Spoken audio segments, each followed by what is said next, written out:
Alright, so here's SP2 from lesson 3a, and we're talking about prenominals. Okay, now what's a nominal? Let's review that again. Okay, so a nominal is a class of words that is not an adjectival or a verbal, which means it's something you can't conjugate, that it can stand alone by itself. Okay, so today we're talking about prenominals. And the prenominals we talk about today are kono, sono, ano, and dono. Okay, but first let's back up to these spatial indicators. Okay, so you have ko, so, a, do. Okay, previously we learned kore, sore, are, dore. And what was kore? It means like this one right here. Sore, that one that's closer to the person the other person. Are, which is a little further away, right? And dore is which one. Okay. So for kono, sono, ano, dono, you use the same spatial relationships. Okay. So this one, you know, that one over there, or that one that's even further, and which one is it? Okay. Now, as the name suggests, a prenominal modifies the nominal before it. Okay.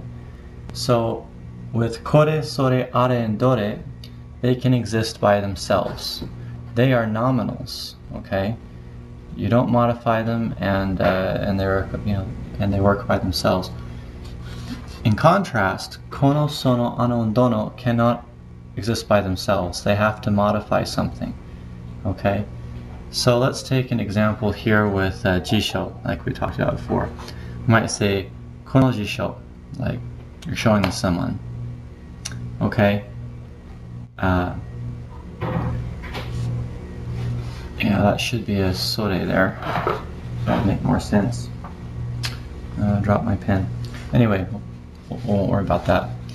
Okay, so in this sentence here, kono is a prenominal that modifies jisho, which is a nominal, right? So in order to use kono, we have to have the nominal. So kono jisho. And then you might say kono jisho, and then you might respond and say sore, not kore, sore, because, and why do you use sore instead of kore? Because it's entered in the conversation, and you know about it now.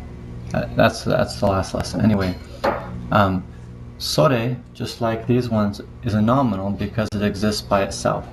Okay, and just like with the nominals, these can be singular or plural. Okay,